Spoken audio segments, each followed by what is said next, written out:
Donc, par rapport à la séparation de l'Église de l'État, vous êtes plutôt d'accord ou enfin, qu'est-ce que vous en pensez de la séparation de l'Église et de l'État, de la laïcité?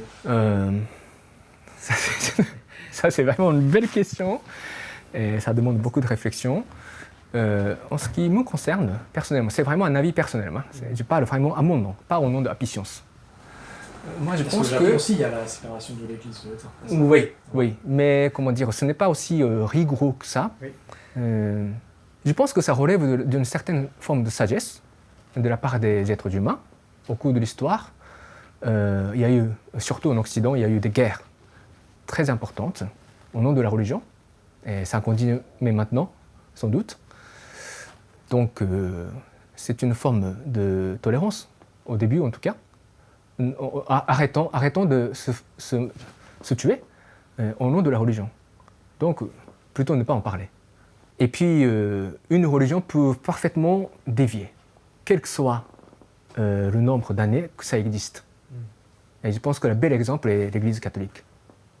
Donc, il y a beaucoup de belles choses dans le catholicisme. Je reconnais volontiers. Il y a une longue histoire. J'ai beaucoup de respect là-dessus aussi. Mais cela ne veut pas dire que l'Église catholique n'a jamais dévié.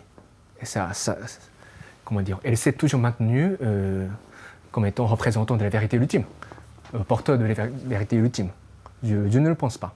Il y a eu beaucoup de choses politiques, beaucoup de dérives humaines qui ont été commises au nom de la religion, au nom de Dieu, au nom du prophète. La même chose peut être dit pour l'islam.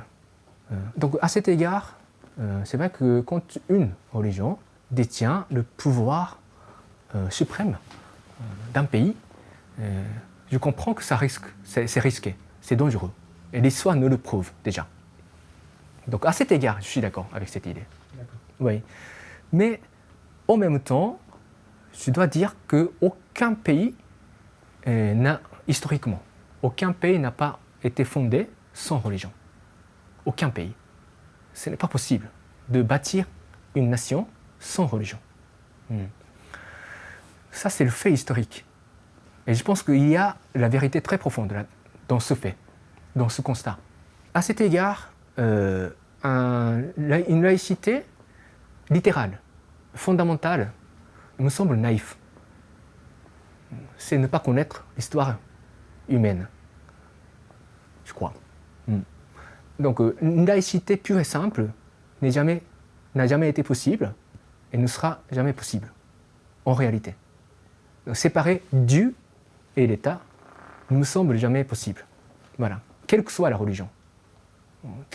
Donc après, c'est une question de mise en pratique de certains principes pour mieux gérer un pays, pour que la paix soit là, même s'il y a plusieurs religions. Au Japon, au moment où le bouddhisme a été introduit au Japon, il y a eu la guerre aussi. Mais pas comme celle qu'on a connue en Occident.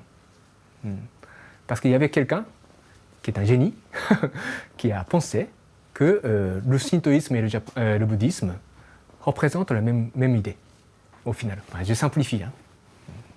La déesse du soleil, Amaterasu Omikami, et le Bouddha Shakyamuni sont des aspects différents de même entité divine qui gouverne l'humanité. Donc, le bouddhisme est bienvenu chez nous. Donc, il y a quelqu'un qui a inventé cette théorie et pour incorporer le bouddhisme au Japon. Mais son clan a été massacré et donc c'était pas facile l'introduction du bouddhisme au Japon. Mais le bouddhisme, maintenant au Japon, il y a une cohabitation entre le shintoïsme et le bouddhisme. Tu trouves souvent dans un seul temple, il y a le sanctuaire shintoïste et le temple bouddhiste. Voilà. Donc il faut être sage, je crois, dans l'application de l'idée de laïcité. Et je pense à une autre chose qui me semble également importante, et c'est un petit peu la raison pour laquelle je veux apporter Apicience en France. Parce que la laïcité à la française tend à semer les images négatives de tout ce qu'il y a de spiritualité. Pourquoi pas avoir une religion pour vous? mais ne le montrez pas. Hein, ce principe, installe une vision négative de la religion dans les esprits des gens, n'est-ce pas? Parce que normalement, notre mentalité fait que lorsque tu es fier de quelque chose, tu veux la montrer. Au moins, tu n'as pas envie de le cacher. Quand tu es fan d'un certain manga, tu as envie de porter le t-shirt représentant le caractère de ce manga. Donc, quand tu es chrétien et tu es sérieux avec le Christ, tu veux porter le croix, naturellement, n'est-ce pas? Donc, interdire ça au nom de la laïcité, je pense que ça pose problème pour le bonheur, justement. Parce que la foi et la spiritualité, pour moi, sont des éléments essentiels au bonheur humain. Quand tu es, quand tu es fermé, ou quand tu sens que tu dois cacher ton aspect spirituel de la vie, je pense que tu es malheureux. À cet égard, je pense que les musulmans sont très heureux en France. Ils s'autorisent à montrer leur foi. Il y a une bataille d'idées là-dessus. Je suis très, très au courant de ça. Donc je comprends le principe. Pourquoi ce principe a été instauré. Et ça, c'est le fruit d'une certaine sagesse. Mais il y a des limites aussi. Voilà.